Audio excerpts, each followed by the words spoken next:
অনেক মা বোন আছেন তাহাজ্জুদের নামাজ পড়তে পারেন না। আজকে আমার ছাত্রী খুব সহজভাবে প্র্যাকটিক্যাল নিয়মে দেখিয়ে দিবে কিভাবে রুকু সাজদা করবেন, তাহাজ্জুদ নামাজের পরে কি কি আমল করবেন। এই ভিডিওর মাধ্যমে সম্পূর্ণ A to Z তাহাজ্জুদের নামাজ দেখতে পারবেন এবং এই পবিত্র তাহাজ্জুদের নামাজ পবিত্র কোরআন শরীফের যেই কোনো সূরা দিয়ে পড়তে পারবেন, তাতে কোনো সমস্যা নেই। এবং এই পবিত্র তাহাজ্জুদের নামাজের নিয়ত কিভাবে করবেন, নবীজি সাল্লাল্লাহু আলাইহি ওয়াসাল্লাম বলেছেন আন-নিয়াতু বিল কলব, অর্থাৎ বান্দার মনের সংকল্প, মনের এরাদাই হচ্ছে সবচেয়ে বড় নিয়ত। আপনার আরবিতে যে এইভাবে নিয়ত করতে হবে নাওয়াইতু আন উসাল্লি লিল্লাহি তাআলা, এটা কিন্তু বাধ্যতামূলক না। আপনি চাইলে নিজের মতন করে সহজভাবে বাংলাতে এইভাবে নামাজের নিয়ত করতে পারবেন, আমি কিবলামুখী হইয়া তাহাজ্জুদের 2 রাকাত নফল নামাজ আদায় করিতেছি, আল্লাহু আকবার, এইভাবেই নামাজের নিয়ত করতে পারবেন, তাতে কোনো সমস্যা নেই। প্রিয় দর্শক, কিভাবে রাতের আধারে তাহাজ্জুদের নামাজ পড়বেন, চলুন আমরা প্র্যাকটিক্যাল নিয়মটি এই ছাত্রীর মাধ্যমে আমরা শিখে নেই। الله أكبر سبحانك اللهم وبحمدك وتبارك اسمك وتعالى جدك ولا إله غيرك أعوذ بالله من الشيطان الرجيم بسم الله الرحمن الرحيم الحمد لله رب العالمين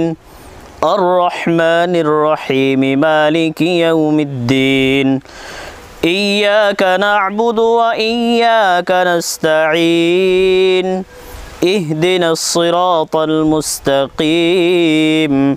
صراط الذين أنعمت عليهم غير المغضوب عليهم ولا الضالين آمين بسم الله الرحمن الرحيم قل يا أيها الكافرون لا أعبد ما تعبدون ولا أنتم عابدون ما أعبد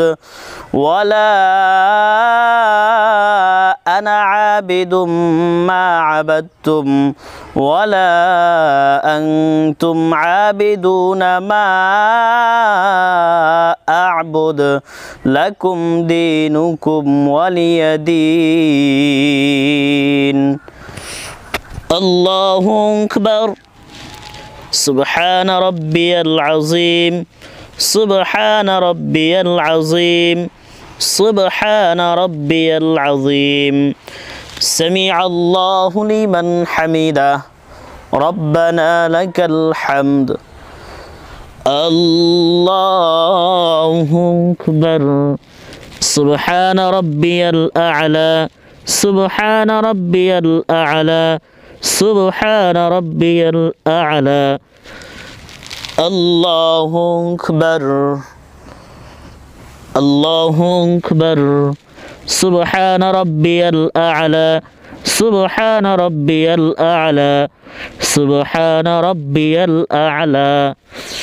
الله أكبر بسم الله الرحمن الرحيم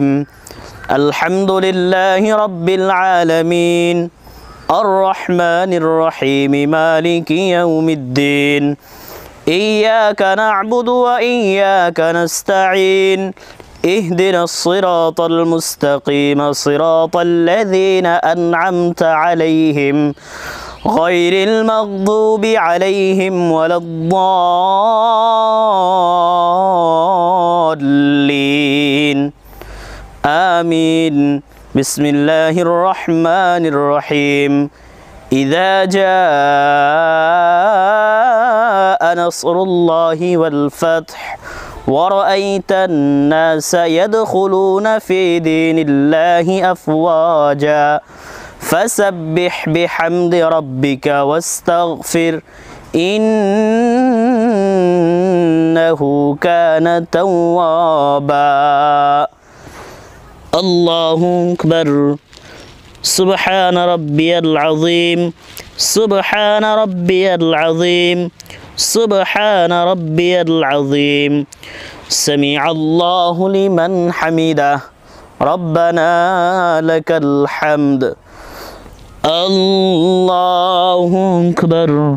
سبحان ربي الأعلى سبحان ربي الأعلى سبحان ربي الأعلى الله أكبر الله أكبر سبحان ربي الأعلى سبحان ربي الأعلى سبحان ربي الأعلى الله أكبر التحيات لله والصلوات والطيبات السلام عليك أيها النبي ورحمة الله وبركاته السلام علينا وعلى عباد الله الصالحين أشهد أن لا إله إلا الله وأشهد أن محمدا عبده ورسوله اللهم صل على محمد وعلى آل محمد كما صليت على إبراهيم وعلى آل إبراهيم إنك حميد مجيد اللهم بارك على محمد وعلى آل محمد كما باركت على إبراهيم وعلى آل إبراهيم إنك حميد مجيد اللهم إني ظلمت نفسي ظلما كثيرا ولا يغفر الذنوب إلا أنت فاغفر لي مغفرة من عندك وارحمني إنك أنت الغفور الرحيم السلام عليكم ورحمة الله السلام عليكم ورحمة الله